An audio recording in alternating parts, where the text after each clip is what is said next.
All right, welcome everybody. Thank you for joining us today. This is the Introduction to Plants Training webinar.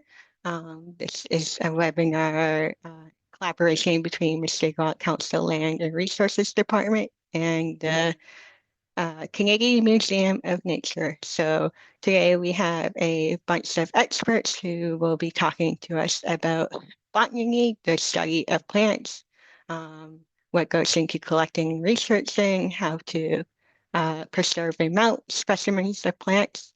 And so before we pass it along to them to take it away, just wanted to introduce myself in case there's people out there who don't know the Lands and Resources staff here with us today. My name is Hope Hill. I am the Carbon and Biodiversity Project Coordinator with Mushkegowuk Council. I help support the research and monitoring projects that are in development and help implement them and provide support for them. Along with me here today, I also have James, if you want to introduce yourself. Hi, I'm James Stegler. I'm also with Mushkegowuk Council. I'm environmental coordinator, and I think Amanda Savoy has got the award for the best background this morning.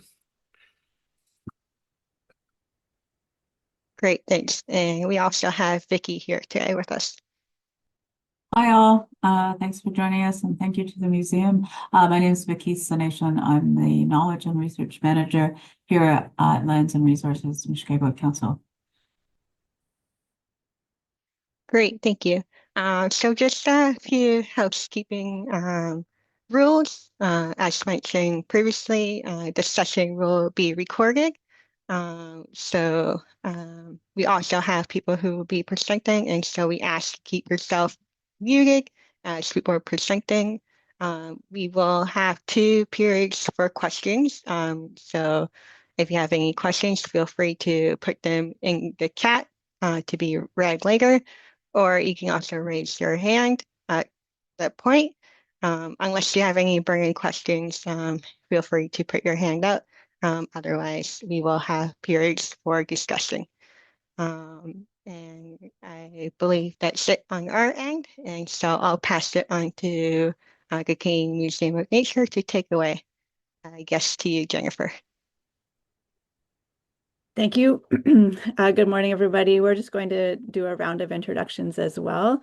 I'm Jennifer Doubt, and I work at the Museum of Nature as the curator of the botany collection, one of 3 people that looks after the herbarium here.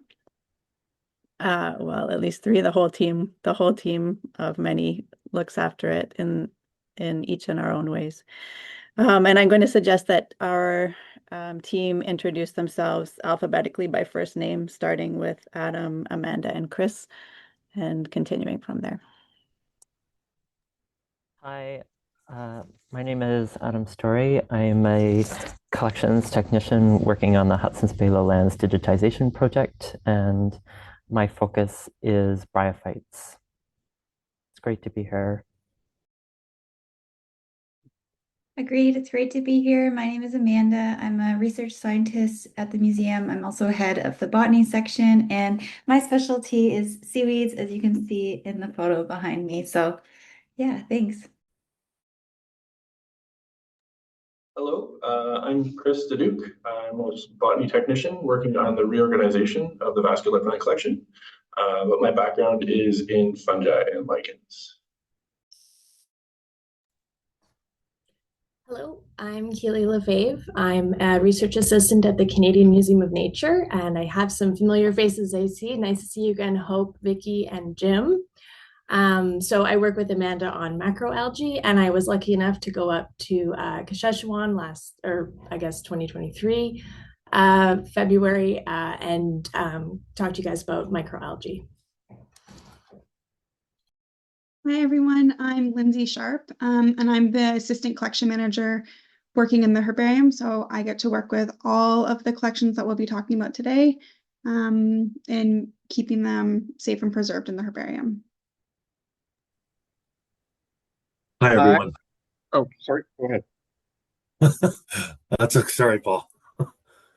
Hi, I'm Nathan Stevens Coco. I'm the Indigenous Botany Collections Technician here at the Canadian Museum of Nature. Kind of jack of all trades, master of none. I'm involved in curating, managing the collection, and a lot of specimen transactions. Morning. I'm Paul Hamilton. I'm the researcher and curator of the algae collection, the microalgae collection. We're interested in water quality, we're interested in diversity, and we're looking forward to continue working with you. Paul. Hi, everyone. My name is Paul Sokoloff. I'm a senior research assistant here in the botany department at the museum. I work primarily on vascular plants and lichens, and as my colleagues have mentioned, it's fantastic to be with you all here today.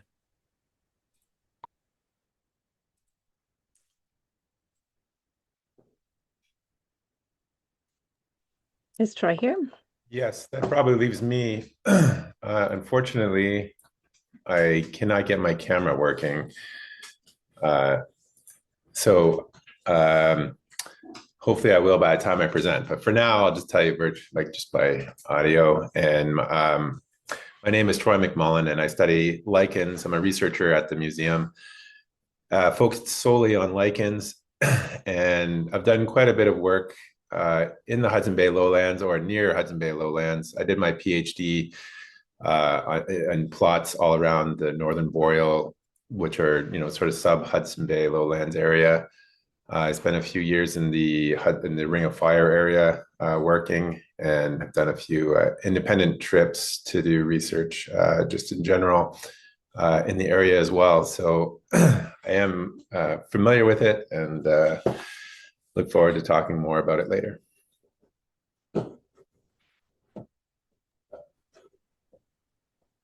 Thank you, everybody.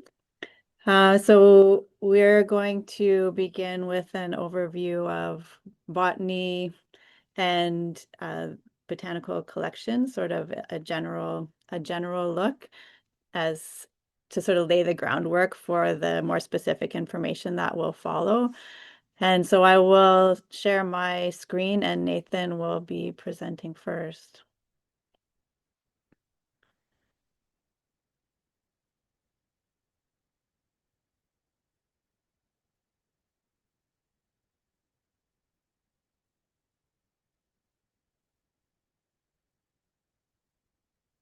And Nathan, you're mute.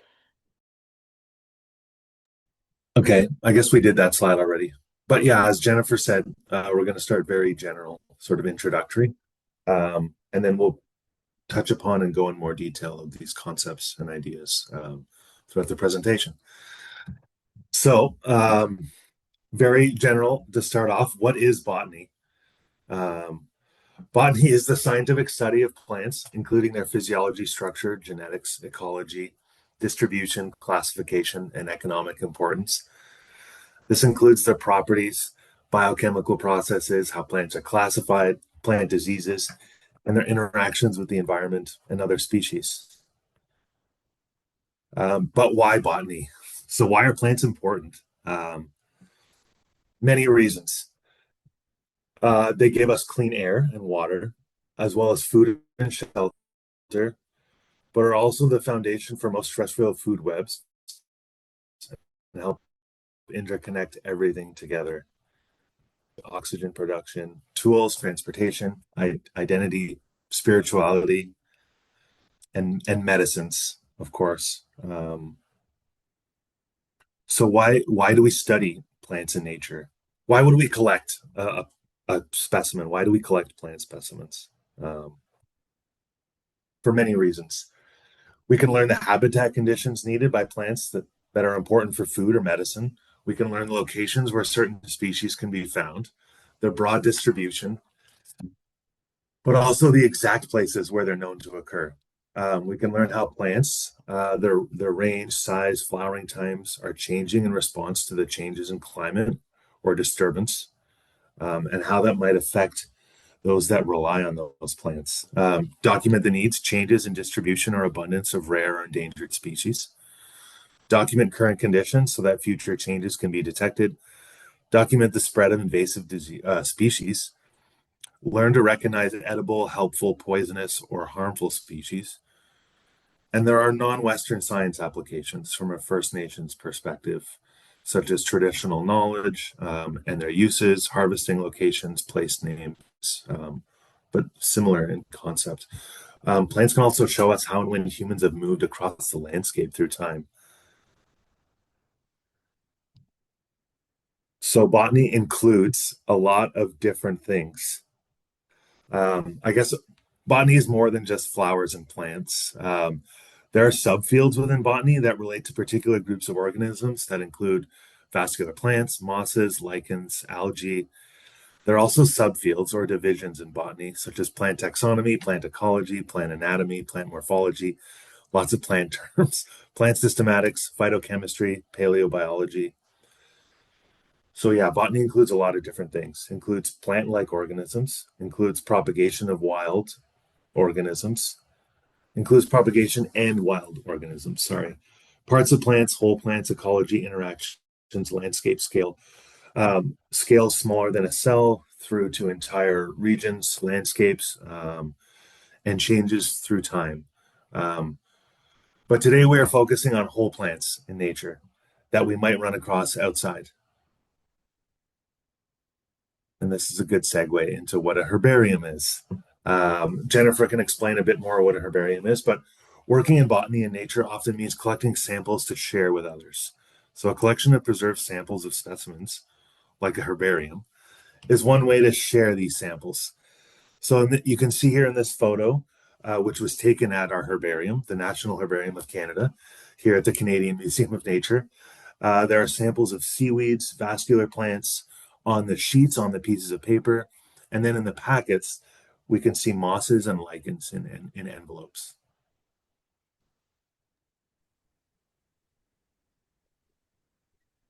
Thanks so much, Nathan. So the herbarium, excuse me, here is very big. We have more than 800 cabinets. This is a view of what it looks like. And within the collection, the specimens are filed in a specific way. Plant families are filed together, and specimens from the same geographic region are filed together. So in that way, it's kind of like a library, but with plant samples instead of books. And the collection is here for people to consult, just like they would come to a library. And people like Nathan and Paul and Lindsay and I are a bit like librarians in that we help people find what they're looking for and help to look after the collection. Each specimen has two main parts. There's a plant or a lichen or an alga that was collected from nature. And then there is a label that explains where and when that plant was collected. So those are the two main and critical components of the specimen. So here's a fern that was collected from nature. This is what it might look like in the collection with its label. And if we zoom in on that label, you can read about where it's from. It was collected back in 1975 in this case. It's still in excellent shape. It means that the herbarium is a bit like a whole bunch of little time capsules, little messages to the future about what was growing at a certain place and in a certain time. They record the past so that people can look back from the present, but just by opening a herbarium cabinet. And 1975 is actually pretty new for a herbarium specimen in our collection. Here you can see one that was collected from 1901 and a label from one that was collected in 1868.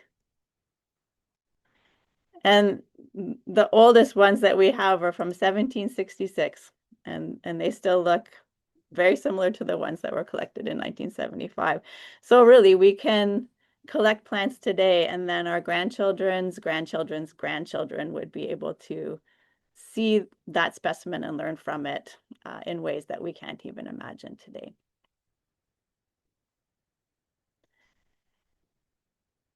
In order to see these specimens, people can come by the herbarium and look in the cabinets, and we have visitors that do that. And we also send loans through the mail. So here we send specimens to other herbaria so that folks don't need to travel all the way here. They can go to a herbarium that's closer to them to visit and examine the plants. But increasingly, the specimens are also online. So people like Emily and Bridget, who are in these photographs here, have been imaging a lot of specimens at very high resolution, including tens of thousands from the Hudson Bay lowlands, so that they can be accessed anywhere at any time.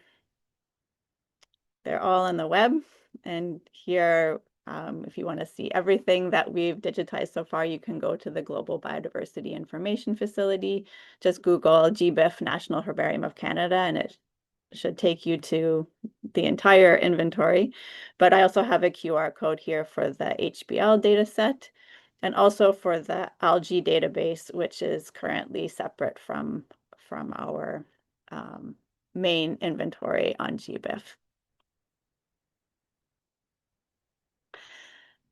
Having all of the info in one place like this makes it possible for people to do cool research. So I'm just going to conclude by offering 4 examples of work that has drawn on information in the herbarium and makes use of digital or physical collections. And the first one here is Adam's project on the bryophytes of the Hudson Bay lowlands, bryophytes being mosses and liverworts. Lots of mosses and liverworts in this region, and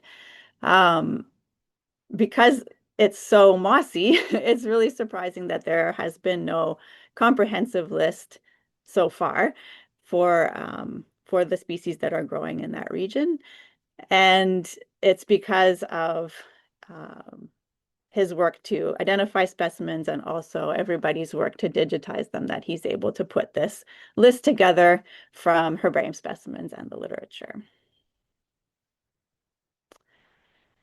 Then also, Keely and Paul, who are also here today, went into the herbarium and took out some moss samples that were collected in the Hudson Bay lowlands to actually do some field work without even going in the field.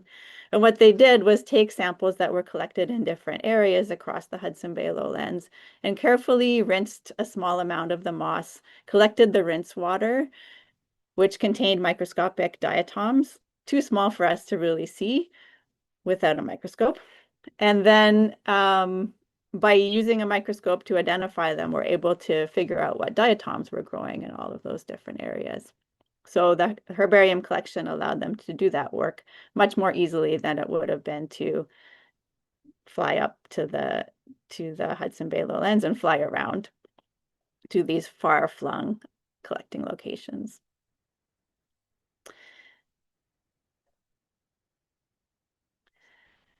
Then this example is from the Arctic, and it shows a data set that Zoe Panchin created from herbarium specimens at the National Herbarium.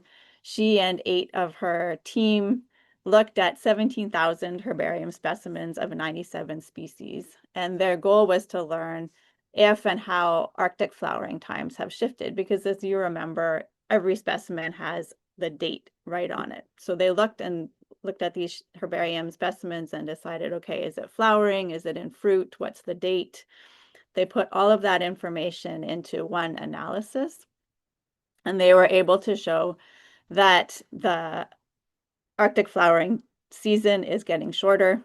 Most species are blooming earlier, and a few are blooming later, and the sum result of that is that the Arctic flowering season is becoming shorter. And again, having all of that information in one place allowed them to do this. And it might differ if they were to rerun the analysis with information from other herbaria, which are online as well. And then finally, this example is from a community in northern British Columbia, so out west. And that community was dramatically impacted by the creation of a reservoir that flooded their land in the 1960s. And we were lucky to learn about their project to create a community herbarium, but also to learn about the history of their community. And we looked into the collection at some of the localities where the reservoir is and found that we have specimens that were collected prior to the 1960s, prior to the reservoir. So these records show what plants were growing in that area in a place that's no longer accessible at all.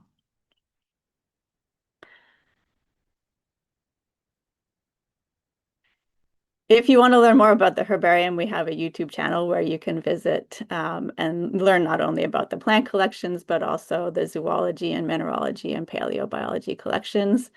I hope you'll stop by, or you can always send us questions anytime.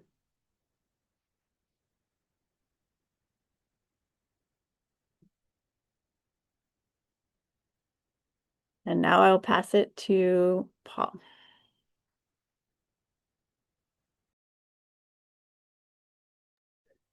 Hi, everyone. I'm just going to share my screen here.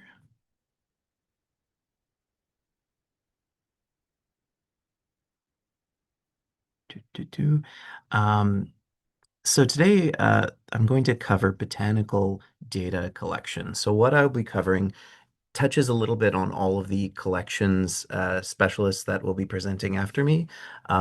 They might have their own unique types of data that they collect for their specimens, so I'll provide a very general overview of what is important to collect when you're considering making these specimens and going out on the land to collect what you see. But of course, if you have any questions, we will have a break for questions in a little bit. So when you're thinking about collecting data to go along with your specimens, you'll need a couple of things to make your life a little bit easier. The first would be a GPS receiver, a map, or increasingly apps like Avenza, that's my favorite GPS app, which will help you determine where exactly you are in terms of coordinates. This is useful for figuring out the data that you will need on your label. You will also need field notebooks or data sheets that we will provide to you at the end of this workshop, and lots of Sharpies or pencils. As a field biologist, if you think you have enough of these, you don't. Lots of Sharpies, lots of pencils, extra notebooks, extra GPSs are important. And this is part of the collecting gear that you'll bring out with you. There will be other things that people will cover later on in the presentation, but this is what you'll need to collect the data that goes on these labels.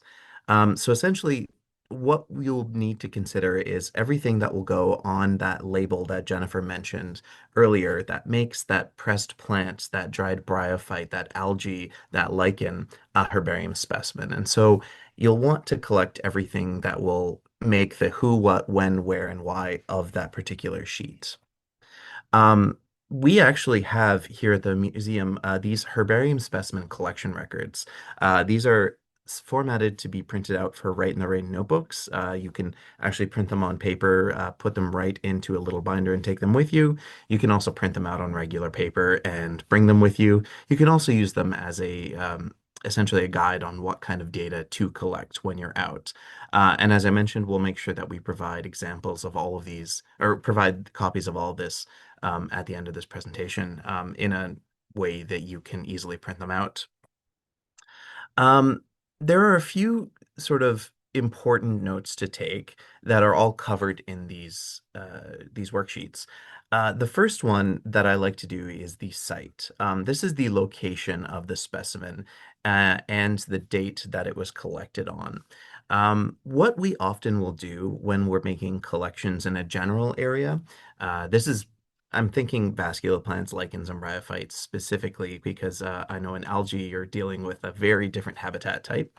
But what we'll often do is we'll collect kind of a general information about a particular location. So continent, country, province, territory, region, locality. So that's like the specific, going from broadest to most specific of where you're at.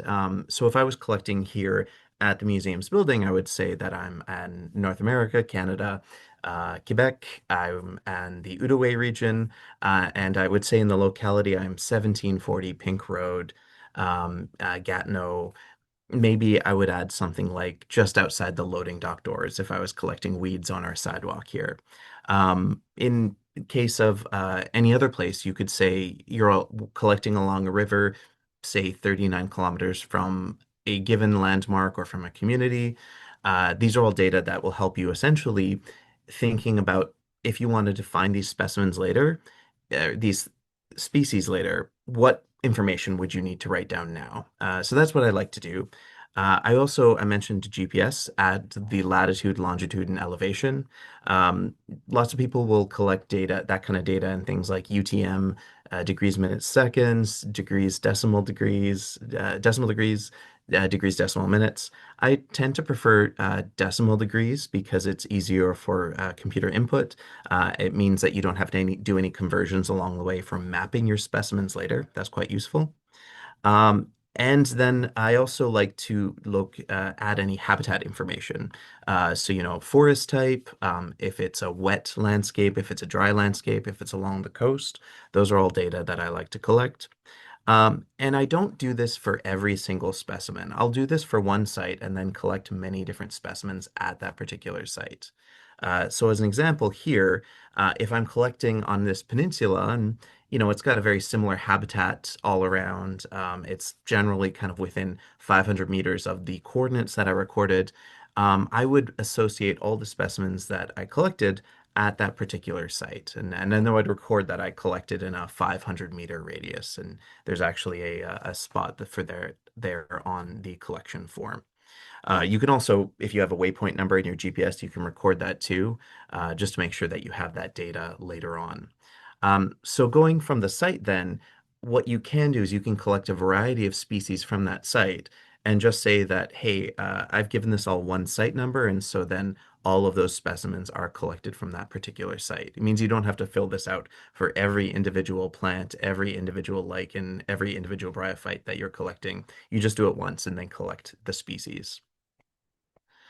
In terms of the data relevant to individual collections, what I've got here is a form that lets you collect a number, a date, the species, the ID of that species if you have that, things like specimen notes, species abundance, collectors, and associates.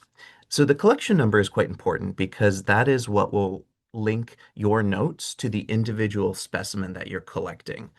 If you write a collection number in your notebook and then write that on the sheet of paper or the individual bag that you're putting the specimen in, you will always know that that specimen is linked to these particular notes. I also put date collected with the collection info because sometimes you can revisit a site multiple times on different dates, so you can put that there as well. You just want to make sure that you're getting the date right for your individual collection because, as Jennifer mentioned, the date something is collected is important for data gathering later on with things like phenology. Specimen notes, you would want to record down anything that might not translate well into the pressed version or the preserved and dried version of your specimen.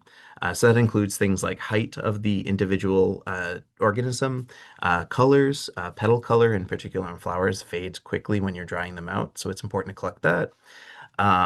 Species abundant at the site, it's often great to say how many of a particular species you found when you're there. This is important for things like knowing if you can refine the specimen in the future and understanding the habitat around the specimen. The collectors, that's who collected the specimen. So, list all the people who are involved in collecting that specimen, and you can always say, oh, it's the same collectors as previous, so you don't have to rewrite things out. And then the species and the associates are the species that you collected and any species around it that you didn't collect. If you're not sure, you can always leave that blank and identify the specimen later, or give it your closest guess. If you know the plant family, or if you know any name for it, you can write that there. And the associates then are the things you observe around it. So let's say I'm in a pine forest collecting a pine tree, but there are lots of maples around. Well, I would list maples as the associates of that taxon. Now, all of this data are useful for us because they help us make those labels. And we actually have tools that we can use to help us make those labels. We have a specimen collection data utility that's available online.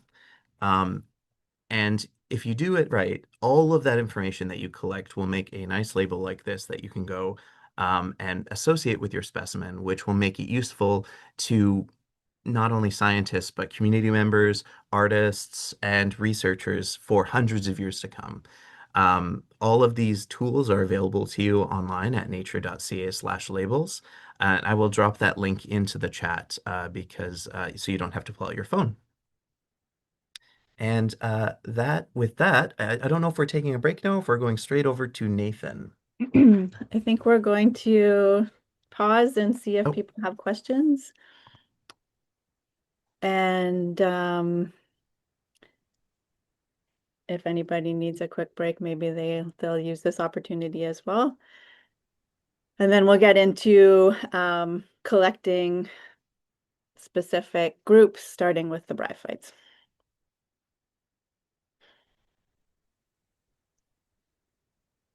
Yeah. James has a question.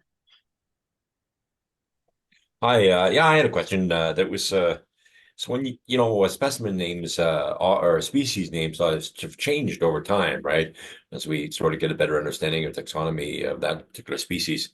And I wonder when you go back to an old species, or do you change the label that the originator, that Carl Linnaeus wrote on the plant? Do you say, no, we've decided that's a different genera? I'd be happy to take that one because that's a fantastic question. We actually do update our specimens quite often. We annotate them. So we add a little label with the new name. We wouldn't modify the original label, but we would add the new name and a new label. And that lets us track changes over time, but also lets us put the most up-to-date name right on the specimen. But yeah, it's a great question because our understanding of how these things are related is always evolving and ever in flux. And so a lot of the specimens can be annotated multiple times. Thanks. I'll add that with so many specimens, over 1 million, it's not possible to update them as quickly as the names change.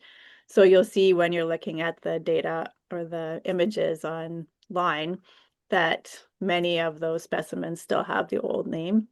And that means that resources like VASCAN or others that help you to know what old names were for different plants can be really helpful to figure out what it is you're looking at. I have one more question if I can just tack it on. And that was, I thought it was kind of cool that you were looking at, you were hydrating old moss samples and then to get diatoms, then looking at the diatoms. And I then thought, are the diatoms like, do they actually come back to sort of active life kind of thing? Are they killed by the desiccation process, I mean? Yeah, I could address that. The most of the time they're killed because the desiccation is so severe. But there are examples of recovery of DNA, for instance. And for instance, looking at old samples, we can get some ancient DNA. So there are ways to get DNA results. To actually get the specimen back living, that's a bit more of a challenge. And depending on the environment, you might get lucky. But most of the time, no. Okay. Thanks.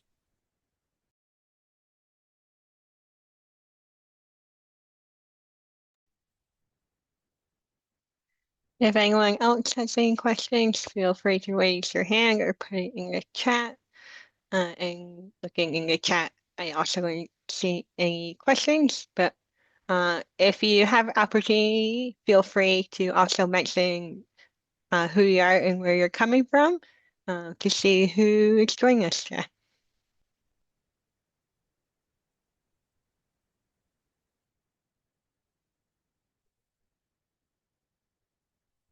Otherwise, Hope, what do you think? Should we give 5 minutes before starting up again, or shall we just cruise on?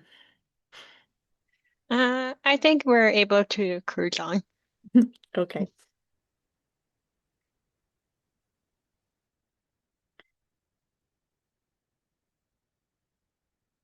So in that case, Adam, if you're ready, we can learn more about bryophytes.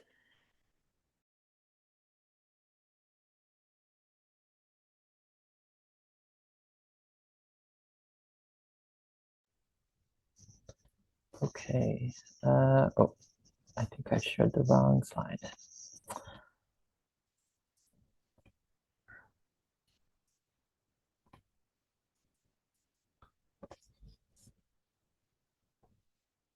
There we go.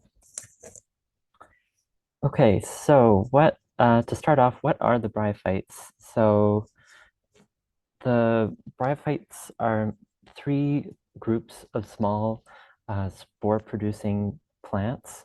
Jennifer highlighted mosses and liverworts earlier. There are also hornworts, but they're pretty rare in Canada, and they only occur in the most southern part of Canada and along the southwestern coast of Canada in British Columbia. But in the Hudson's Bay Lowlands region and the northern boreal forest regions of Manitoba, Ontario, and Quebec, there are over 600 species of mosses and liverworts. A lot of these species, about 300 of them, are known from fewer than 10 locations in the region. So there's definitely a lot of work that's needed on mosses and liverworts, learning about where they grow and more about how many species are there. So bryophytes come in two different growth forms. They can have stems with leaves, or they can have a thallus, which you can see in the bottom right-hand corner. A thallus is just a piece of tissue that's not really differentiated into stems and leaves, but all of the mosses and the liverwort on the bottom left are all leafy bryophytes. So why do we collect mosses and liverworts? Well, we need to see their cells to identify them, and magnification, especially microscopy, is really important for identifying mosses and liverworts, which can range in size from the length of your arm to like a whole colony being smaller than the size of your fingernail. So how do you collect a bryophyte? So first you want to pick up your clump of moss or liverwort. It could be from the ground or a tree, or many other substrates. Usually the first thing I do is I look at it through a hand lens, which I have a photo of at the top. It provides 10x magnification, 10 times magnification, which is really helpful for seeing some of the larger characters in the field. Then usually what I do to prepare a specimen is to squeeze out extra water if necessary. It's really important to help them dry quickly, to squeeze out the water, especially if you're collecting it from a bog or a fen where they're just naturally wet habitats. You also want to remove extra substrate like soil or bark, because those just make for a crumbly specimen in the end. And then you want to place the specimen in a paper bag arranged relatively flat, so that the plants can dry. And this can be, I set my bags up in front of a fan at home, or they can just be left open on the floor or the table to dry. And it could take 1 to 5 days, sometimes more to dry, but usually we want them to dry as quickly as possible. So how much do you want to collect? Since bryophytes are pretty small, usually you want a good amount is about half the size of your palm. But for some of the larger species, you might want to collect a clump that's about the size of your palm or the size of your entire hand, especially if it's a species that grows to the length of your arm. You want to make sure that you're collecting enough of the specimen for future researchers to remove a small piece from the specimen, so that many people can examine them under the microscope for decades to come. You generally want to collect less than 5% of a species' local abundance. While you're collecting specimens, it's important to watch out for reproductive structures. At the bottom, we have sexual reproductive structures that produce spores called capsules.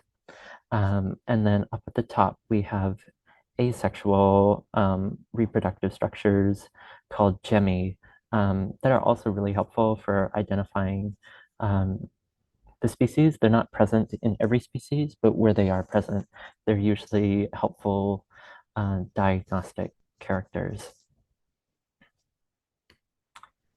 So what things do you want to keep in mind while you're collecting?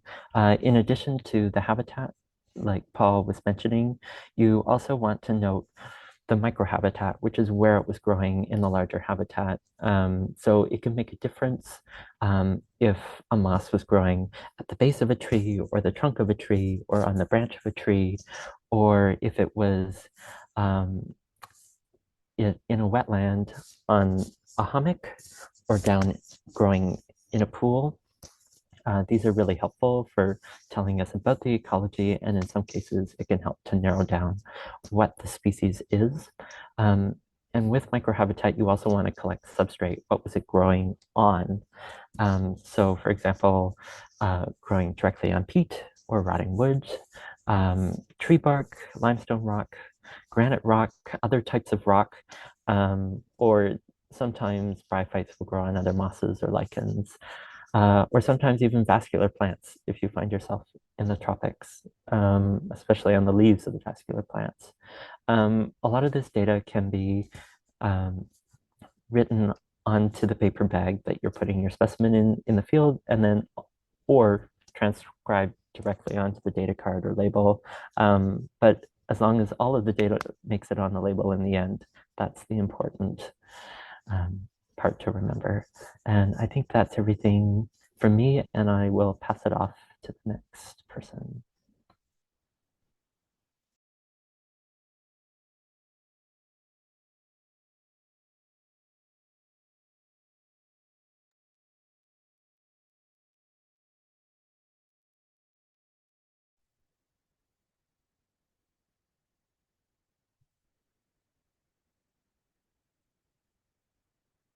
Oops, that's not it. Okay. Oh, interesting. There it is. Okay, now for vascular plant collecting.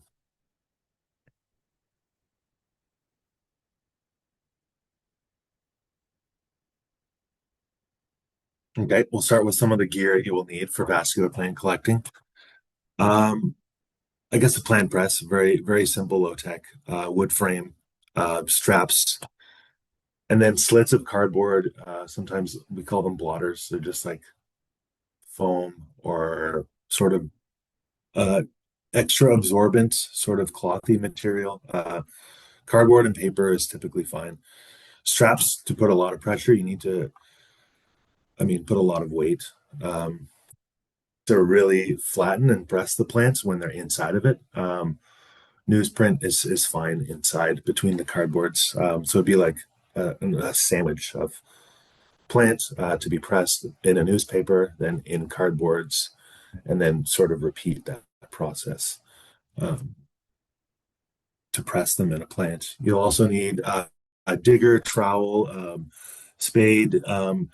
Sometimes some have a ruler on one side or a serrated edge. Those are pretty good in case you need to cut something like a tree branch or a root stem, a taproot. GPS receiver, as Paul had mentioned before, field notebook, really good idea.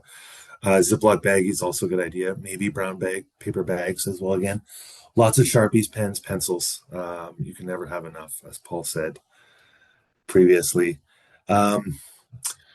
And DNA silica bags, well, with silica for if you're collecting genomic vouchers, but yeah, we can talk about that at another time. So where to look? Typically as many habitats as you can. So, if these are all sort of bordering each other, if you can get to as many different landscapes, habitats, and collecting sites as you can, would be ideal. So these would all be different sort of collection sites. And yeah, just getting a diversity of habitat and locations is the best thing you can do when collecting vascular plants.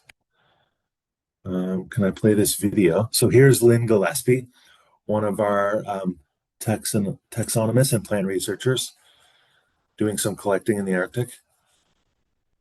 I can skip ahead a little bit. Essentially, you want to collect the whole plant, depending on what kind of plant. Obviously, it's contextually dependent. But if it's a small plant, you can collect it in its entirety from roots to shoots, or like the tip of the top to hopefully the bottom. As much of the roots as you can get. Similar to what Adam was saying, reproductive parts are particularly diagnostic.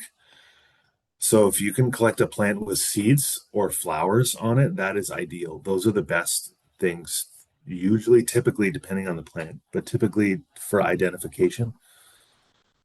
Flowers and seeds are the best to have included with your collection.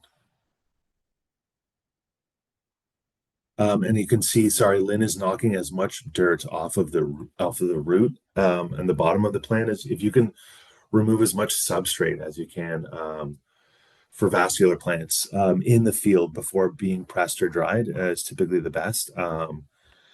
Just with the spade or by hand. Sometimes, depending on the plant, you don't want to break it, but you can just knock or whip off the dirt on the roots if it's not going to break. Or using the spade or trowel is fine to knock off as much dirt and debris as you can.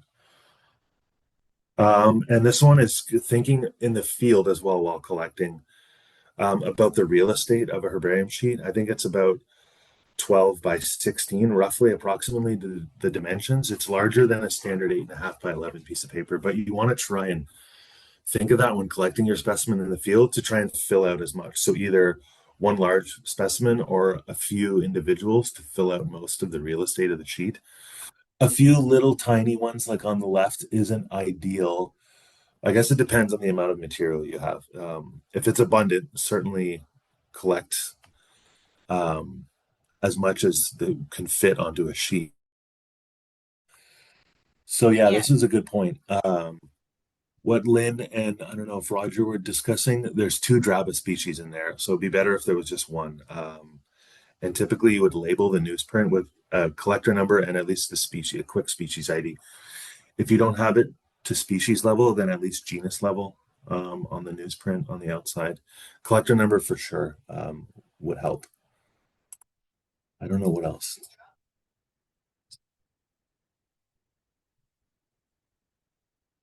Yeah. Okay, it's fun hearing Lynn. Yeah, even though there's a few different species of Draba, they might be look visually similar. There might be very subtle ways to determine the difference. But I don't know if we need to go through this whole video.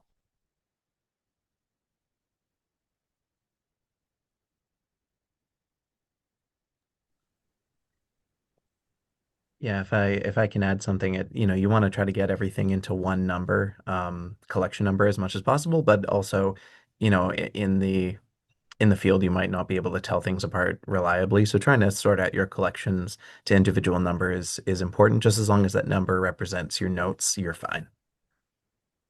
Yes. Thank you, Paul. Yeah, and I guess it depends on what plant you're collecting. So these are very small Arctic plants. When they're going to get dried and pressed, they will become very flat. But if you have like a large fern or a large tree branch, when you are pressing it and drying it, you want to think about what side of the plant. So it'll be locked in place once it's pressed and dried in the newsprint. Essentially, it's just going to get mounted onto a herbarium sheet after that. You can't do a lot to manipulate the specimen after it's pressed and dried. So just for leaves, large leaves, sometimes you want, or a branch of several leaves, you want both sides of the leaves visible. So you want to do that while you're pressing or before it's pressed, especially for ferns or tree leaves. Sometimes you want to see both sides of the leaf for diagnostic characteristics. So when pressing and preserving, think about showing maybe both sides of the plant or as much of the features of the plant as you can beforehand. I think that's the main gist of this slide, though. Sorry, I don't want to get too ahead. There's another video.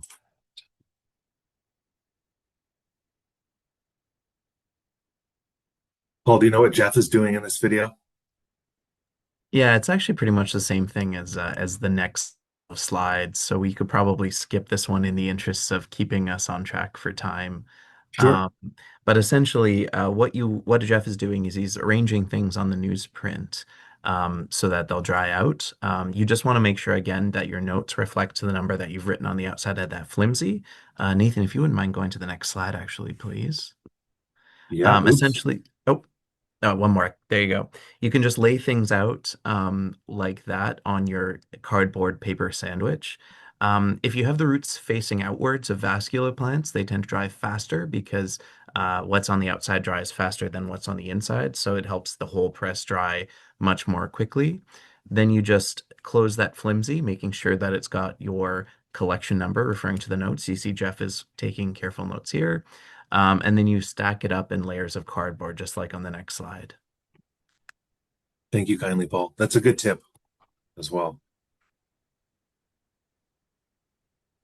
Okay, is that the last slide? I guess. And then one more, and then you're good. And then drying. Okay, I guess drying in the field is just wind and sun drying, essentially, right? We do have herbarium specimen dryers at the herbarium, but in the field, it's just letting wind and sun get through it as much as possible.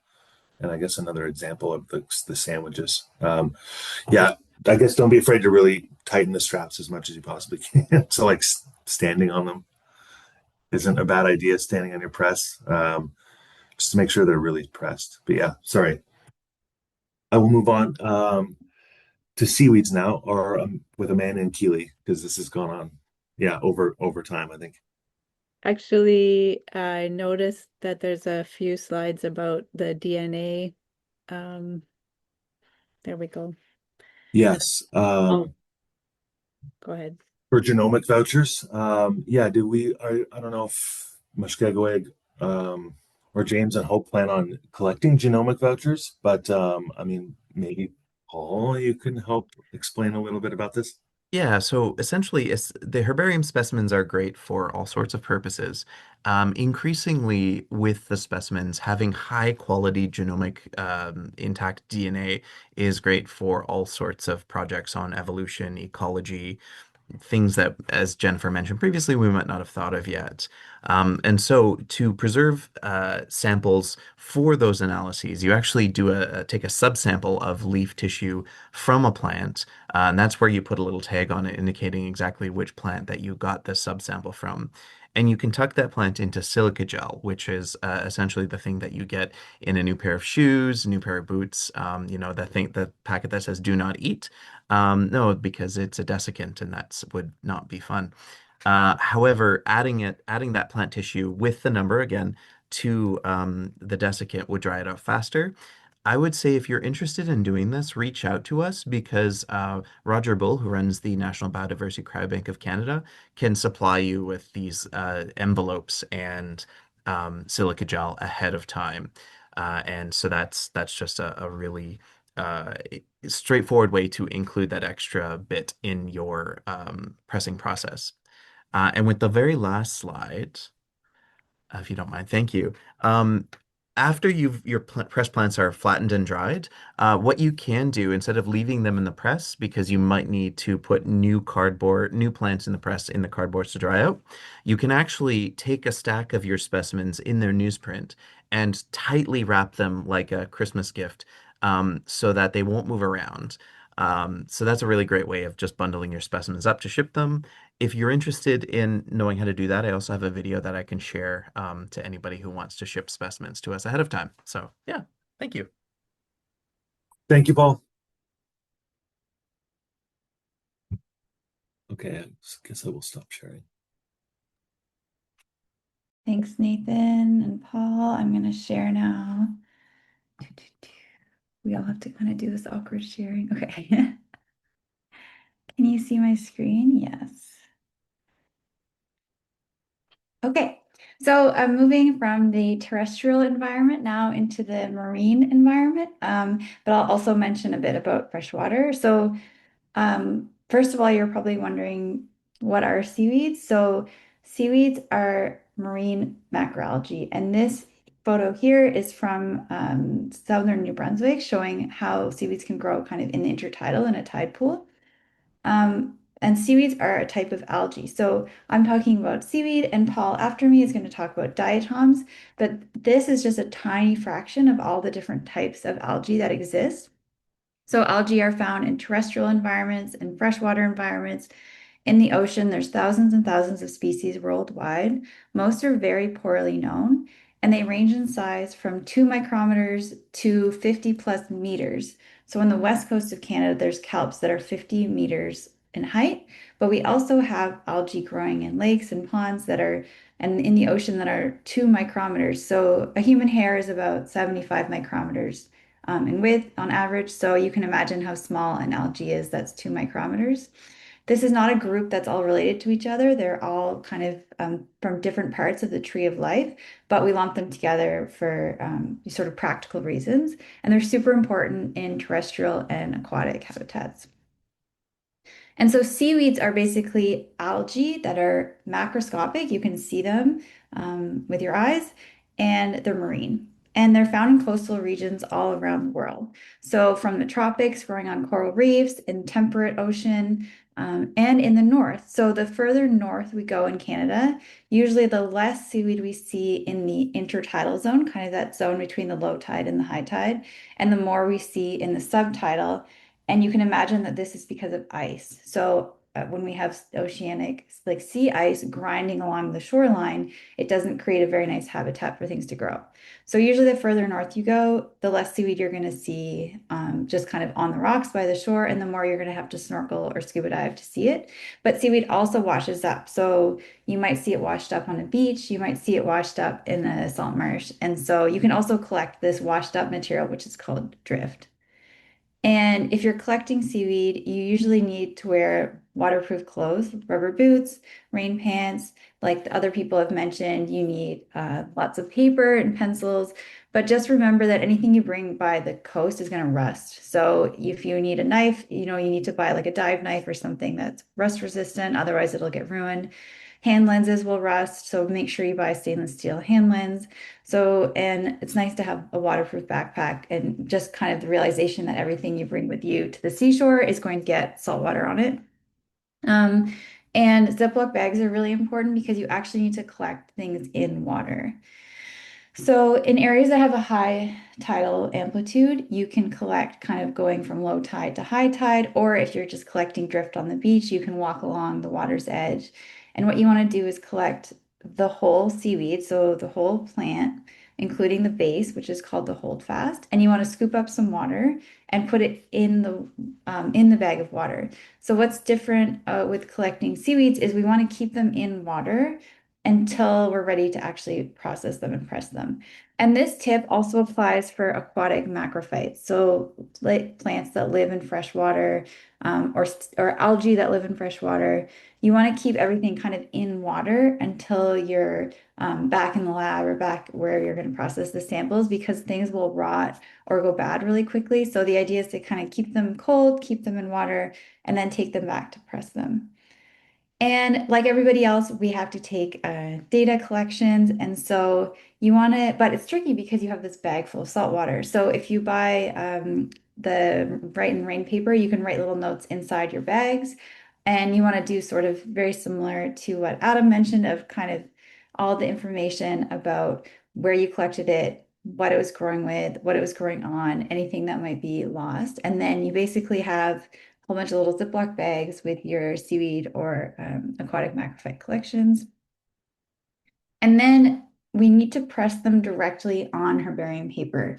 So Paul and Nathan were just mentioning, you kind of make your sandwich and you just have kind of plants and newsprint and cardboards, but for seaweed, we need a few more steps because they're sticky. So, and they're soaking wet. Obviously, you just collected them in the ocean. So they need a lot more layers to help them make a nice herbarium collection. So you need to press them onto paper. So the herbarium paper can go right in the water. So you kind of arrange them nicely in water on a piece of paper. And then now you've soaked your paper too. So you need blotters. So Nathan mentioned blotters, which are basically thick, squishy pieces of paper, but you can also use nice extra layers of newsprint or anything really absorbent. And you basically, I'll show in the next step, you make a similar press sandwich with all of these layers, but you just need to be extra, extra cautious because everything's wet. So you need to change the layers every day. And so these exact same steps are used for aquatic macrophytes too, or any plant that grows in water. You want to press in this kind of layer, and this is what it looks like here. So you make your press, and you can see the cardboard, but in between the cardboard, I also have cloths and blotters. And you want to, I wrote the sandwich layers out here. So basically you have your cardboard, your blotter, your herbarium paper, your seaweed, cheesecloth or wax paper so that it doesn't stick and press itself to the blotter, and then the cardboard again. And you just keep going with those layers. And that's it for me. Stop sharing.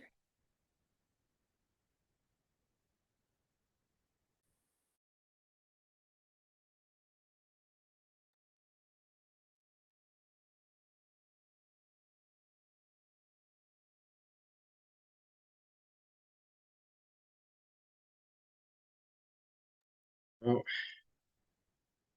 so I think I'm sharing now. In my case, I'm going to be talking about microalgae, and I'm going to take a step back. So you've heard all about doing counting and measuring and taking data notes. I just want to sort of give you an idea of where the microalgae are, and what kinds of things you might be interested in looking at with microalgae.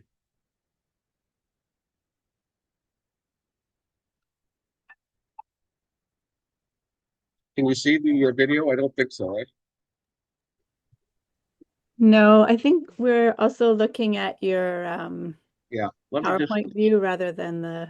let me just change that. See if I can't get right screen and then do the share again. Sorry about that. Share, share. Let's go with that screen.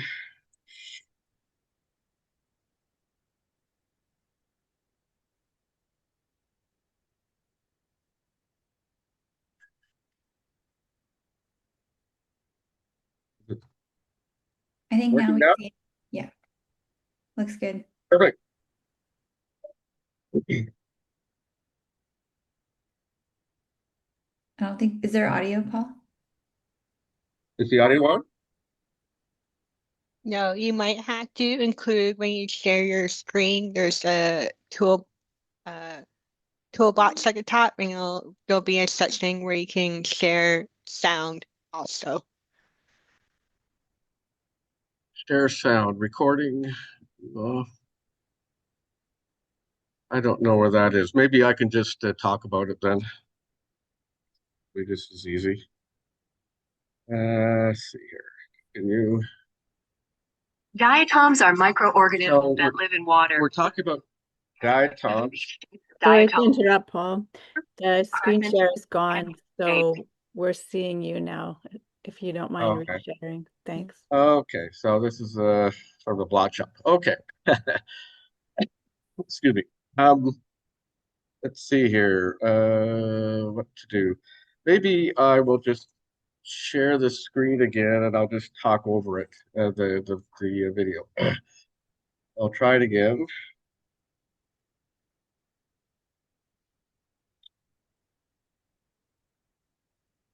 It's screen 3. There.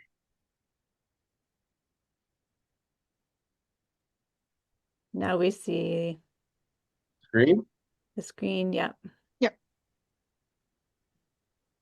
The outer cells of diatoms are made of. Oh, and we've got sound now too. What we're looking at here are diatoms, which are basically microscopic organisms that live inside glass houses. And the glass house and the structure of the house is what's really important for us in terms of identifying the different kinds of species. There are tens of thousands, hundreds of thousands of species of diatoms, and each one lives in specific habitats or specific types of environments. And if we just identify those specific species, we can actually tell you the environment. I can tell you whether it's acid water, whether it's polluted water, whether it's clean water. It's part of the functions of things that we do are all about collecting these microscopic organisms that tell us about the environment. So this is basically an example of sampling. And we're just going to show you how simple it is to actually do some sampling. And the idea is we can't see these things, so we're in the process of just collecting a whole bunch of material, and then we're going to look for the diatoms. In this case, we're in a river, and we're looking at that, what we call biofilm. So that's the film that's at the bottom on the top of the rocks. So for instance, many times when you've been walking across the river, you've slipped, or you are walking across a walk or across grass, you've slipped. You're slipping, excuse me, often on diatoms. So he's collected a rock here from the river, and he's using a simple toothbrush. And the toothbrush is basically scrubbing the surface to try and remove the what we call the biofilm or the diatoms off the surface. Just pouring some water over the top of the rock and continuing with this really expensive scientific device called a toothbrush, basically removing the biofilm. And in the process of removing that biofilm, we're able to collect that and then look at that, of course, using a microscope. You see that clean rock there? That's actually with the biofilm removed, whereas most of the time, this is what you see when you're looking in a river, which means that most of the rocks you see have this biofilm full of life, and diatoms are a significant part of that life. He's just showing the diatoms here, and then what we're going to do is put them on a microscope so you can actually see what's there and see the diversity that's there. And I'm showing this video just to give you a flavor about what kinds of things we can do with this kind of information, this biodiversity that we can't see. Here are diatoms, living diatoms that happen to be moving. Some can move, some don't move. Basically, they all look like this. They're all photosynthetic, which means that they're actually producing a lot of energy from the sunlight. Notice they're not green. That's sort of puzzling, but that's because the other pigments in the cell are actually blocking the green color, even though they're full of green chlorophyll. So these things that are moving are actually producing energy just like higher plants. There's lots of diversity, as you can see here, and this is all just from that one sample, a little scrub with a toothbrush. This particular one here is not moving, and it's formed in these chains, which basically attach to the bottom like mini trees or little forests. So you literally have these microscopic forests at the bottom of the river. The final slides here are basically just telling how significant and how important diatoms, in theory, can produce up to 25% of all the energy on Earth. They actually are conserving a lot of carbon, and they produce a lot of oxygen. So these are all significant things which they do, and these are organisms we can't see. So that is the video. And now what I'll do is I'll switch to slide number 2. So basically, that was just sort of an overview of the kinds of things that are in your backyard, in your river, in your lake.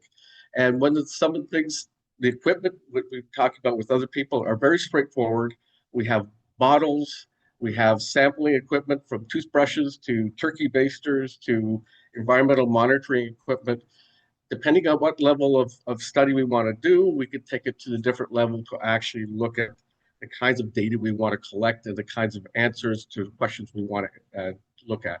Specifically, though, we want to actually include it with water quality and DNA. So often in our studies, we'll actually include samples that are looking at pollution levels in the water through nitrogen and phosphorus and carbon, et cetera, et cetera.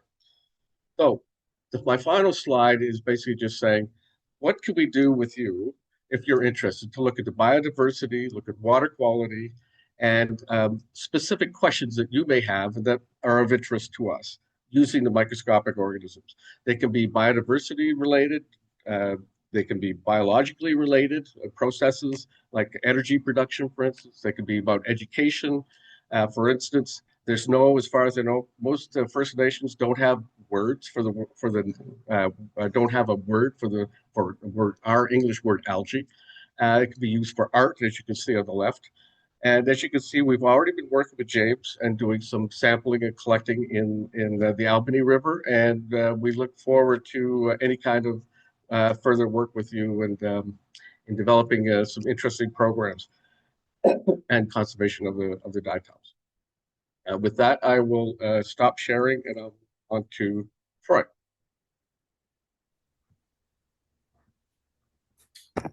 Okay, thanks. Share things well here.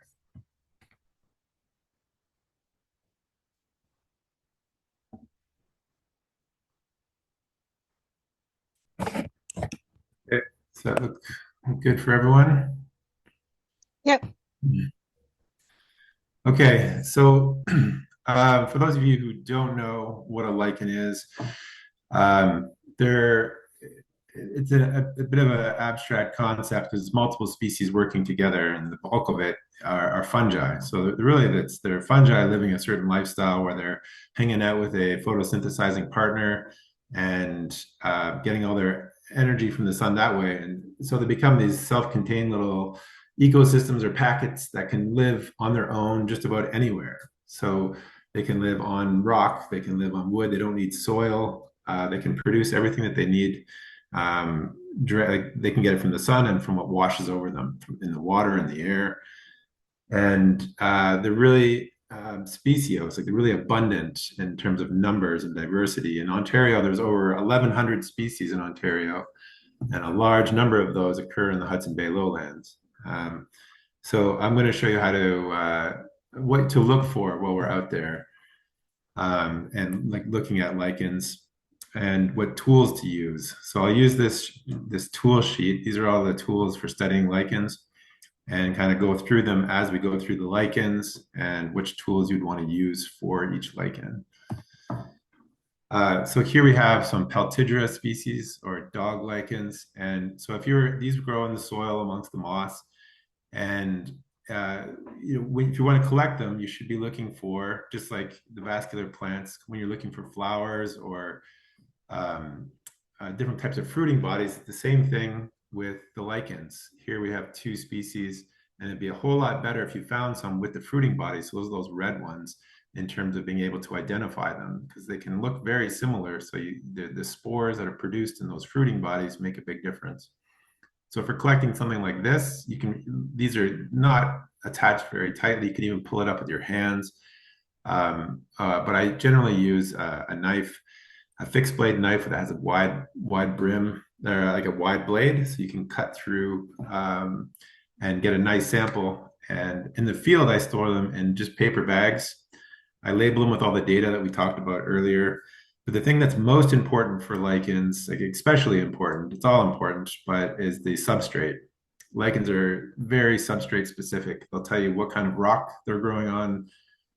They'll tell you what kind of tree it is by what they grow on. They're very host specific. So recording that is very important. I generally bring a little hand lens, you can see at the bottom, which is like a little mini microscope, which helps me to find the fruiting bodies or vegetative reproductive structures that grow. And those are the kind of things that you want to look for. Here's another example. This is a kidney lichen or Nephroma arcticum. The one on the left is without fruiting bodies. And there are other species that look a lot like it, but it's clear as day when it produces the fruiting bodies. So it's worth it when you find a patch to spend the time to look around and see if you can find fruiting bodies. It will really help with the identification. This one's just like the previous one. It kind of grows loosely on the soil amongst bryophytes, and you can just literally pick it up with your hands or use a knife to collect it. This one's a little trickier. These are pictures actually from the Hudson Bay lowlands. This is Arctoparmelia centrifuga.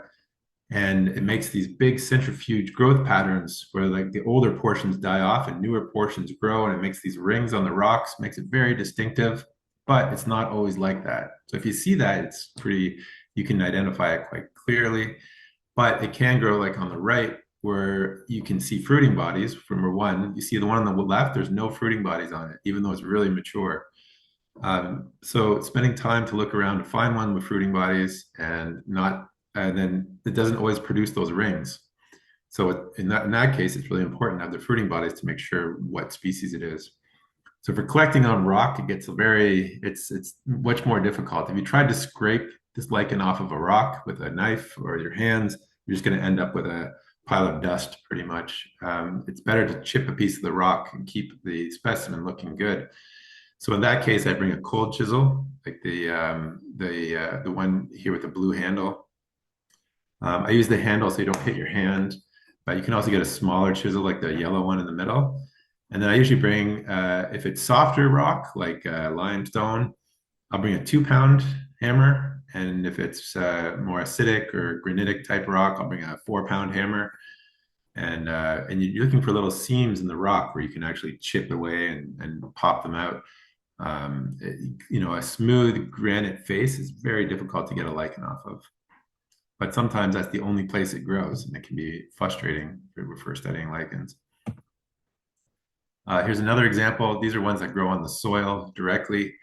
And these ones, more often than not, do not produce fruiting bodies. So the one on the right has like a gray thallus, we call it. The body of it is the gray on the bottom. And the one on the left, it's a greenish color.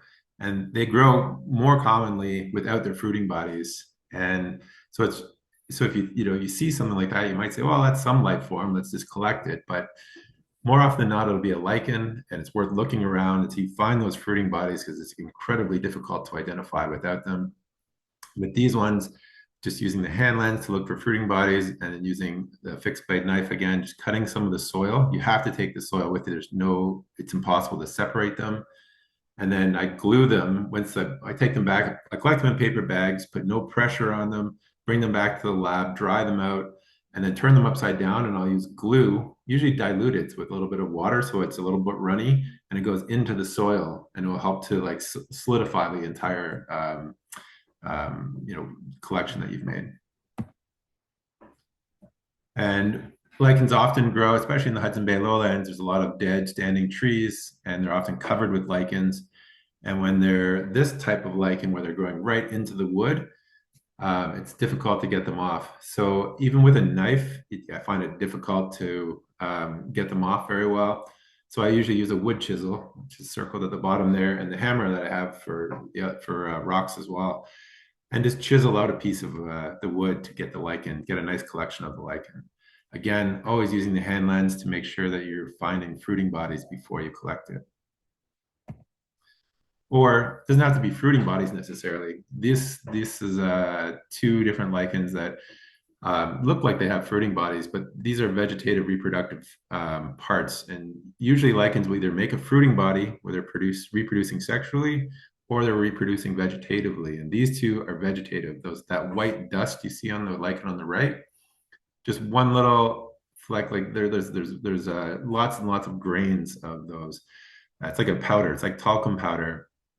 And if a bird lands on that powder gets on the bird's foot, or a squirrel runs over it, lands somewhere else, it deposits, and a single grain of that has both the algae and the fungus, and a new lichen can grow somewhere else. So the one on the left also is like that. It's got the powder growing on the tips of the branches. And so you won't always find fruiting bodies, but you'll find these vegetative structures. So it's important to find at least one or the other. And when they're growing on twigs, I find it incredibly difficult to use a knife to try to get a nice collection.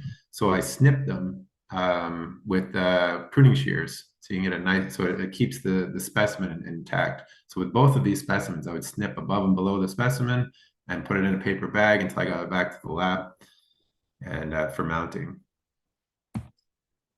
When they're growing directly on a tree, like this one, you can use your knife sometimes. If it's harder bark, it might be difficult to get it off with a knife. In that case, I use the wood chisel. I'm always very careful, though, not to cut into the cambium or into the live part of the tree. You just want to cut off dead parts of the bark. But the lichen is adhered to it. You cannot get the lichen off for the most part. Like with some species, it grows right into the bark. So you have to take some bark with you. So you could use your knife for some bark. Other bark, you'd need to use your chisel to get it off.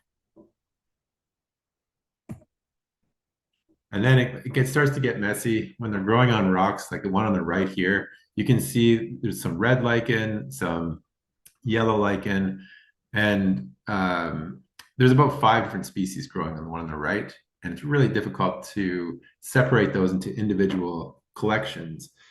So the best thing you can do is use your hand lens and spend some time looking around on a rock and trying to isolate where you can find a nice crack, where there's a nice individual, And it gets messy when you're putting lots of different species into a packet. The ideal is that you can find a single collection of each species to put into its own packet.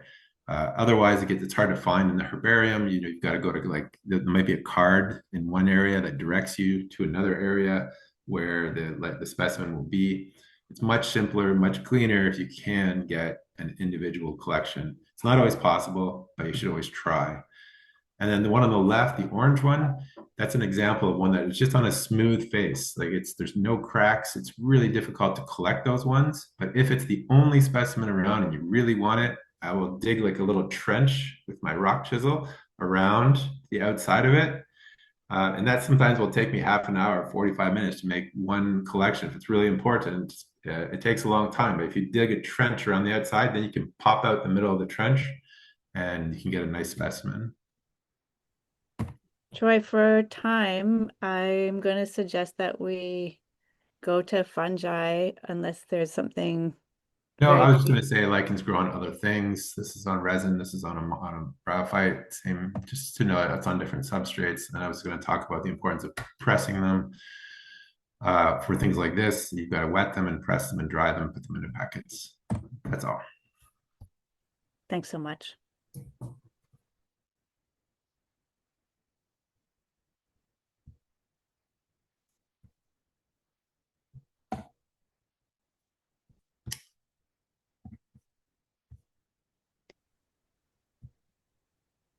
And now, Chris, are you there?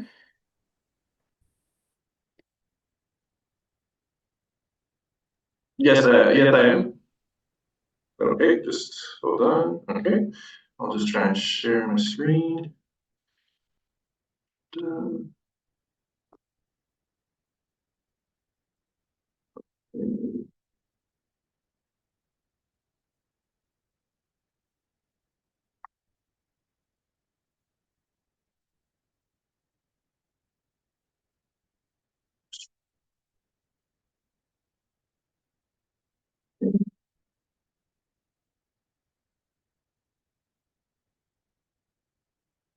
Is this sharing okay?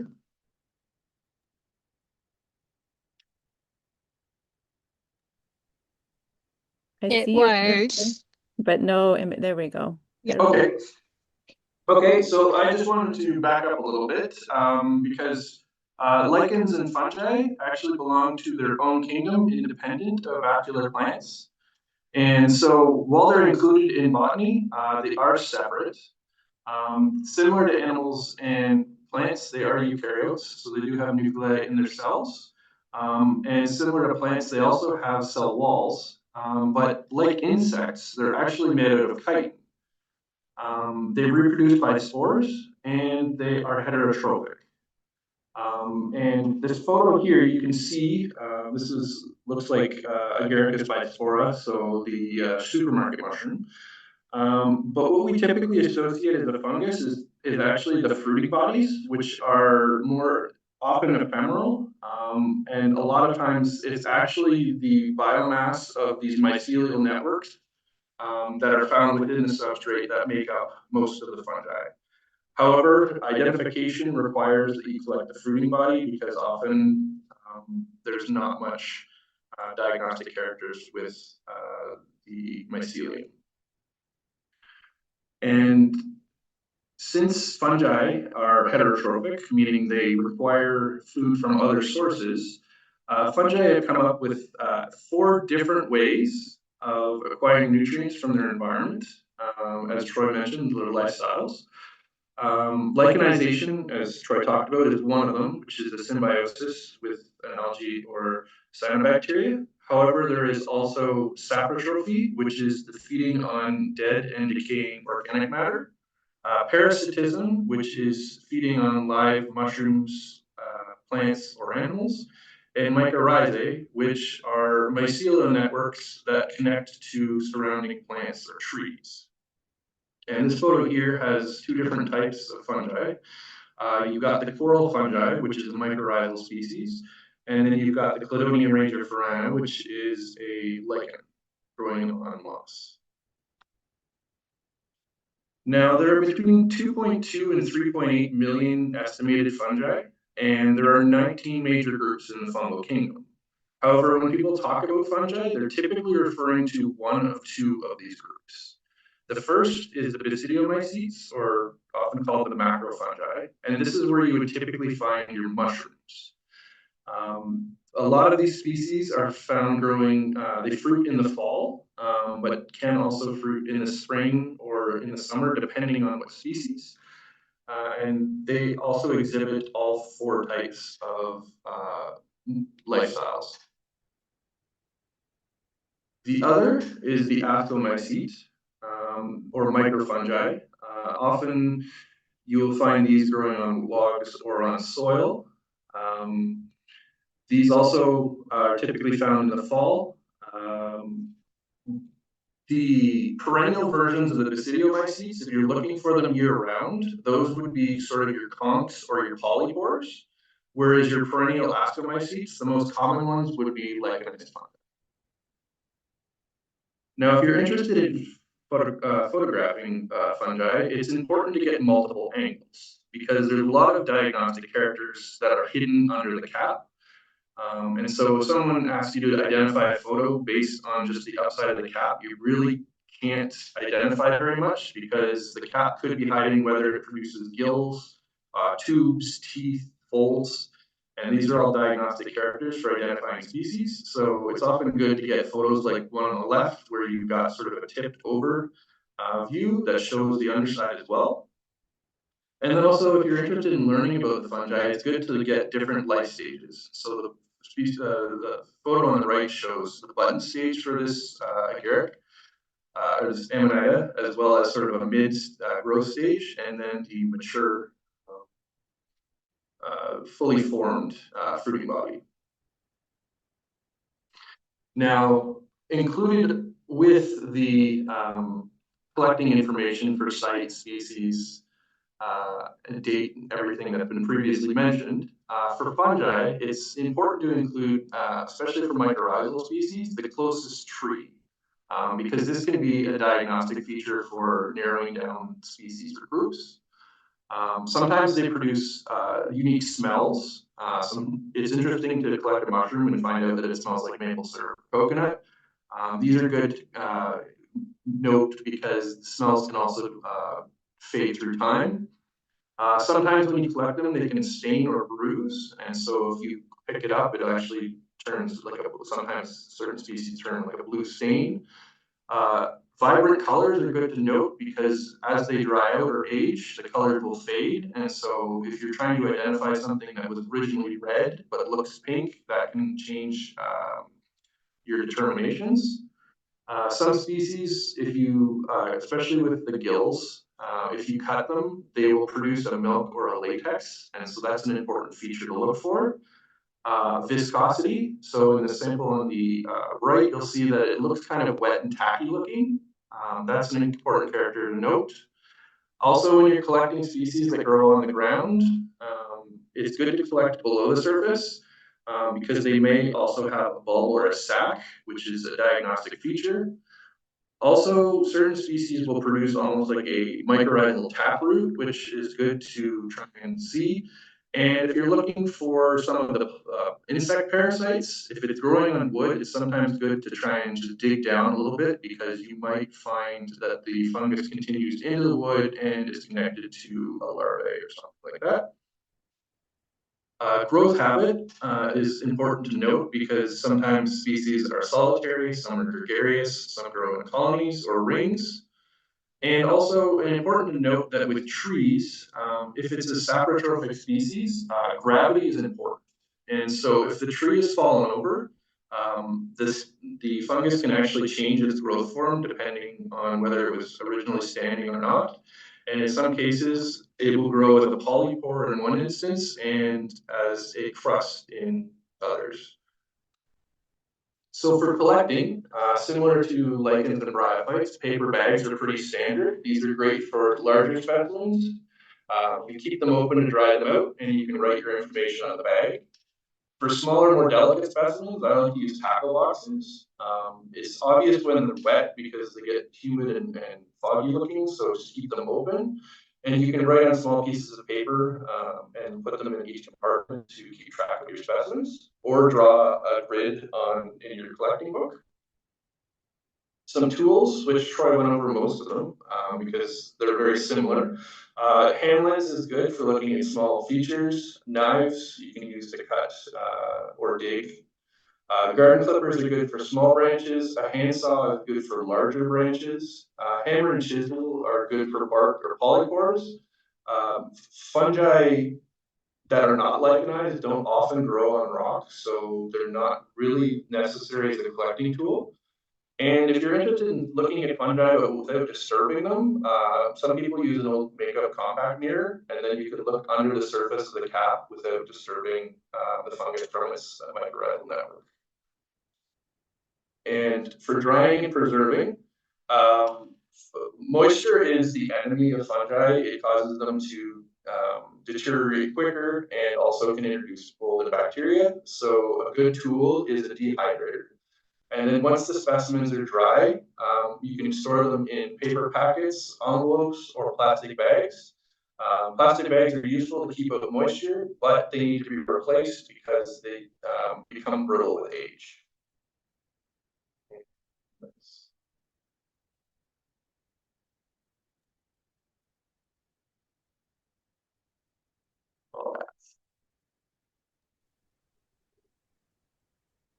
Thank you. And the last presenter we have is Lindsay.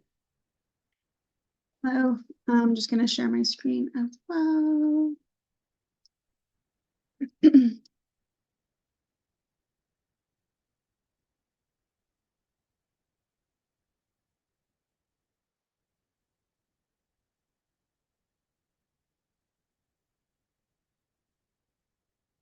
Everyone see it okay? Okay, so Hi, we've now Lindsay. gone. Yep. Just to mention that it's the PowerPoint view and not the presentation view that we see. I had it and then it There we is that go. better? Yep, Okay. perfect. Thank you. However, okay, you guys can still see even though I minimized on my side. Yep. Okay, perfect. So now we've gone through and we've seen all the different ways that we're going to collect these botanical groups. I'm going to talk about what do we do when they are either donated to us or that our collection team and research team have gone out and brought them back to the herbarium. So what do we do to get them into the collection? So Paul talked about, and there's been other examples of talking about creating labels, I should say. So the field collection data that is captured either in notes or on bags or in notebooks are then transferred into an Excel file. I should say too, this is what we do for our collections when we're making labels, but we're often given labels created by others that come in, different formats, but this example will be what we do to create our labels. So we enter the exact same data that Paul was outlining in the field notes, and we enter them into fields in Excel. And these are things like the collector number, the collection date, species name. Usually at this point when we're entering them make the labels, we've updated field IDs if we weren't sure in the field, and we've tried to identify them in the lab before making these labels. We're, entering specimen nodes, abundance, the collector names, the locality, all kinds of other information that we already had, and it's all entered into this large Excel file. Then we transfer it into the Access database that Paul was also talking about. This, the fields correspond exactly to the Excel file, and we entered in Excel to start because it is a lot easier to use. And then we can hit this nice button that says Create Labels, and it will produce 4 labels per sheet in a PDF format. And ta-da, we have the finalized label with all the information that we had previously collected when we're out in the field. So these are the style of labels that we use for vascular plants, lichens, bryophytes, macroalgae. And I don't have a good example here. I should have added it, but we could see from the slide that Jennifer presented earlier from the diatom rinsing project from Bryophytes. There are small labels that are formatted perfectly for slides and also ones that are formatted for vials as well. So now I'll go into mounting vascular plants. So when we say mounting, we really mean processing them or getting them into a stable format so that we can keep them in the herbarium and collection forever. So for vascular plants, we are mounting them on herbarium sheets, the same as we did for macroalgae that Amanda was discussing earlier as well. There's different ways to do this, and at our herbarium, we use linen bands. So it's this bookbinding tape that we cut into thin strips that has a water-activated adhesive on one side, and we wet it to stick them onto the sheet. We're also putting on that label that we created in the bottom right-hand corner and giving each specimen a unique number. Each collection, whether it's a vascular plant, bryophyte lichen, macroalgae, diatom, they all get a unique number, which we call an accession number. Some collections call these catalog numbers, but we call an accession number. So it's difficult to see, but here's a zoom in, and these are the linen bands that we stick on. So sometimes they're very small and difficult to see, but that's actually great because we don't want to interfere with any elements of the plant that might be used for describing it or diagnostic elements. Oh, there's sound. Is the sound playing for you guys or just for me? Not No, on no our sound. end. That's for you. Okay, that's probably good because it's a little bit loud. This is a sped up version of exactly what I was just explaining. So someone mounting a whole bunch of individuals to a specimen sheet. They've laid it all out to get it exactly how they want it to look, and then they're taking these bands. So this is actually probably about a 20-minute process completed by someone who had mounted hundreds and hundreds of plants. So a pro sped up to about 20 seconds. So it takes a long time to get these specimens mounted and into a format that we can get them into the collection. Most of this is accomplished by volunteers and students. We get in total probably a couple thousand vascular plant donations and collections from our staff every year. So it's a lot of work to do those, but we enjoy it and we get them into a really nice format to get them in the collection. So Amanda already went through pressing and how we get these algae onto their sheets. When they come back and they're dried, we're doing a similar process as we do for vascular plants. We're putting labels in the bottom right-hand corner of the sheets, giving them a unique number. These have a stamped number, but it's still the same accession number idea that we were using for the vascular plants as well.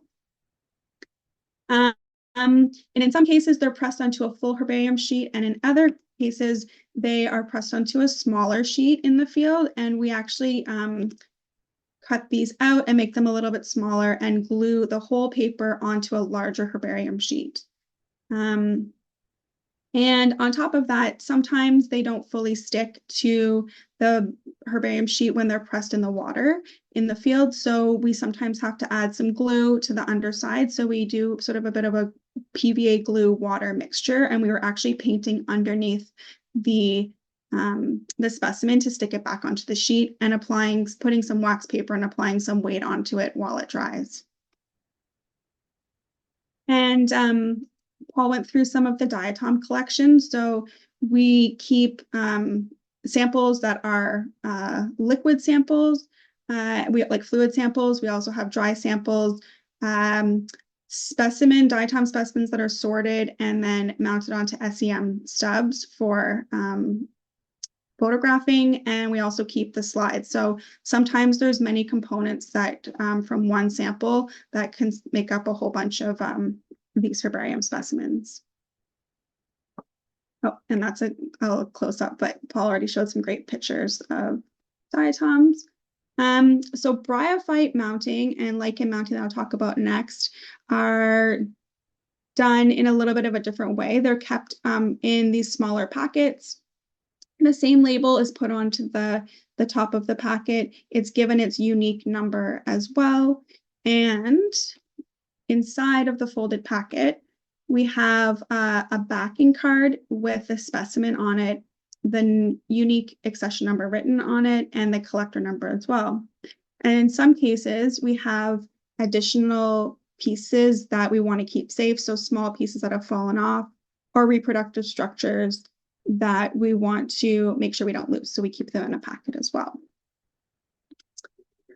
Lichens are stored in the same type of packet. For these ones, we indicate that they are lichens as opposed to bryophytes.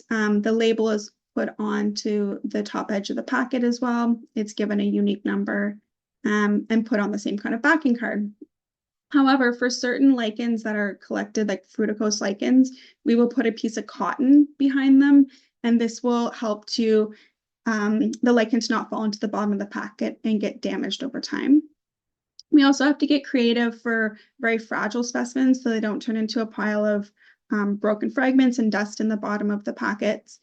So we create little walled structures or little bumpers to make sure that they don't fall down, and also that the top of the packet doesn't crush anything.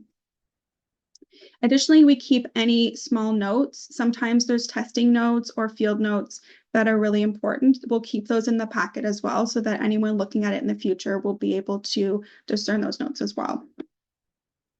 And sometimes, like Troy was talking about, the lichens come on rocks or on large pieces of wood or unstable substrate, or they have these reproductive structures that are very fragile. So we'll put them in these clear PET containers and store them in the collection with the label in the same way, just to make sure that it doesn't get broken any further. I went through quickly because I know we want to have a lot of time for our discussion at the end. I'm the last presenter. Oops, I need to unshare.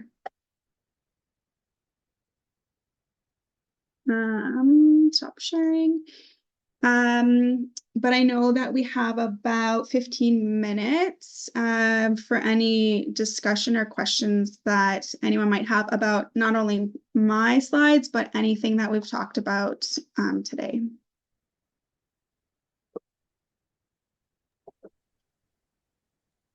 Yeah, thank you for all those presentations.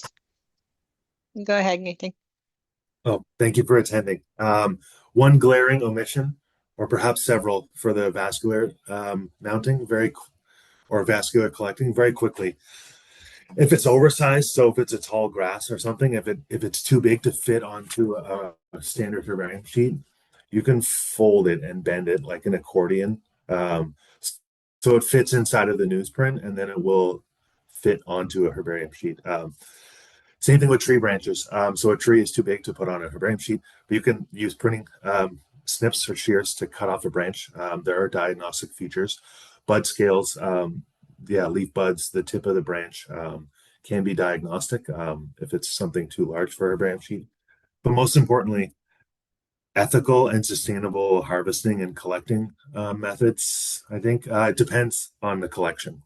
So I know things like diatoms, lichens, algae, bryophytes, they're super understudied and underappreciated. So they're not overly at risk of over-harvesting, poaching, unethical collecting. But specifically vascular plants, some of them are prone to poaching, prone to over-harvesting. So Adam did mention you don't want to, at a local site, you don't want to collect more than 5% of that local abundance for bryophytes. That's a good rule in general for ethical and sustainable harvesting and collecting methods. But specifically for vasculars, if you see one individual plant, I would refrain from collecting that individual. If you see a huge field and like a rolling hills, like full of the same flowering species, obviously you can collect several individuals. But if you see only one individual that whole day you're out in the field, maybe a photographic observation or is better than a collecting for that specimen. Specifically for vasculars. I don't know for algae or lichens or diatoms or bryophytes or anything else, but yeah, specifically for vasculars. If you see one, try to refrain from collecting it. Sorry. To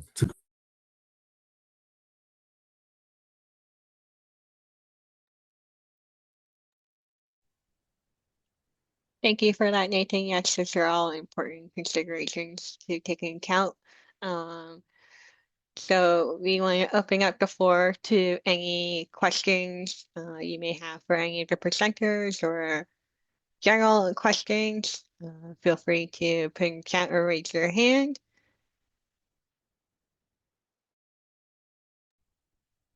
Go ahead, Jane.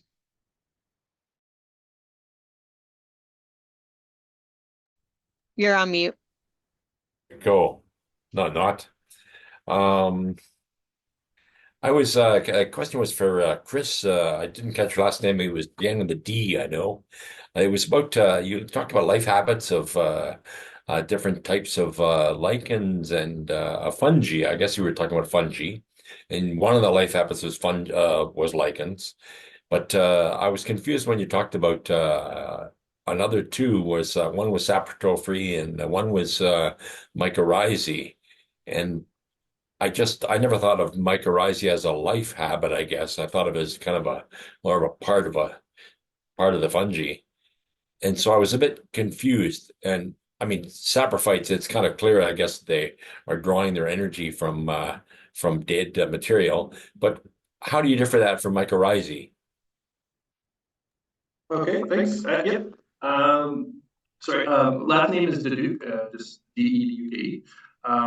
But saprotrophy is, yeah, it's dead and decaying material. So those are like when you, especially with forestry, those are your rotters, so your brown and white rotters. And then the mycorrhizal fungi, they feed on living material, but they exchange nutrients with the roots of trees and plants. Okay. And so those are typically what you see when you look at the forest floor. And so like the Alice in Wonderland mushroom, that's a mycorrhizal fungi. Yeah. Morels, chanterelles, those are all mycorrhizal. Some of the puffballs, those are more that you would find as saprotrophic, but you would kind of want to check the substrate just to make sure that they look like they grow on soil, and some do. But also, if you get like a lot of detritus buildup, it could be rotting wood underneath too, so it's good to check for that. Okay. Yeah, thanks. That's great. Yep. Another question here, but I have to understand it before I ask you. This was for somebody else, but I'm not sure who. Let me see. Nope. Oh, I know what it was. It was someone mentioned that lichens are very substrate specific. And I immediately, my job is to sort of pay attention to mining a lot. And I wondered about, does anybody use that for geology? Like this thing substrate specific? It's like there's gold there because there's a certain kind of mushroom grows there, that kind of thing. Oh, like for prospecting. Yeah. Yeah, you can see seams for sure, like in the rock if there's a seam of something. And usually, more broadly, they're kind of calcareous and non-calcareous as for the most part. But there's certainly lichens that can tell us if there's zinc in the rock or iron in the rock. I'm not sure about gold or anything like that. I've seen some work on copper, but never any of the precious metal, like more the golds or silvers. Sure.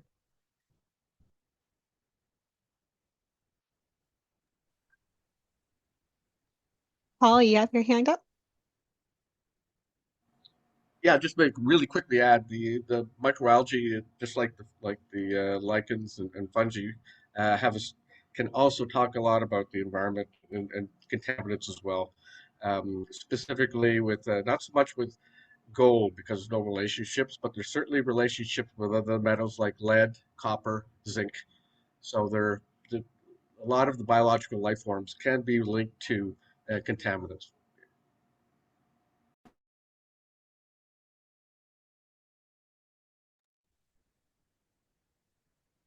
Oh, James.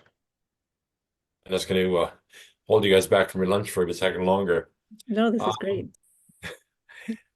I'm not sure. I always thought that the Peltigera was a liverwort, and I'm not sure anymore after listening to you talk.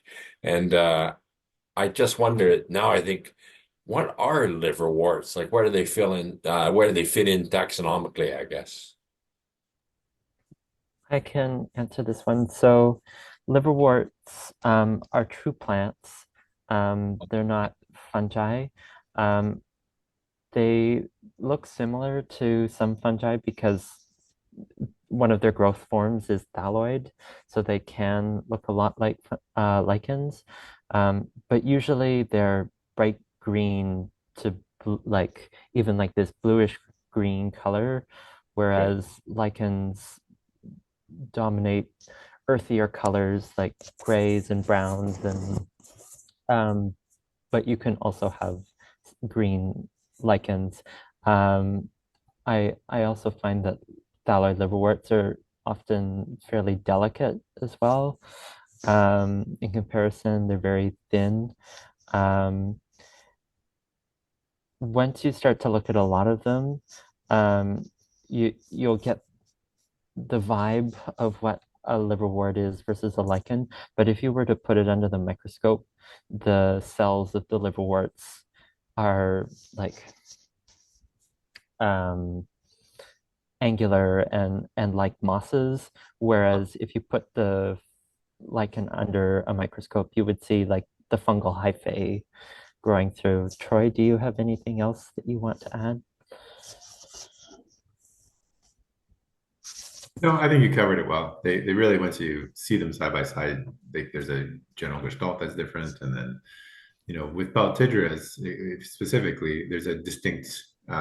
Their dorsiventral, their top and lower surface are very different. And with liverworts, I don't think that's the case. Is it? The they'll have like rhizoids underneath, and so sometimes they're dorsoventrally differentiated, but Are they color? Is the color different? not usually the color. Yeah. Sometimes they have like purple scales beneath, but usually there's a green layer like past the purple scales. Mm-hmm. And but everyone knows, put them under a microscope. one other tiny question. Again, I'm in fear of exposing my ignorance, but are lycopodiums, are they like club mosses? They're like completely separate than an actual moss or bryophyte, are they? Or? So those are vascular plants. They are spore-bearing vascular plants, so they're different from, say, the flowering plants, but they are vasculars in that they have a vascular system with roots and shoots. Okay, thanks.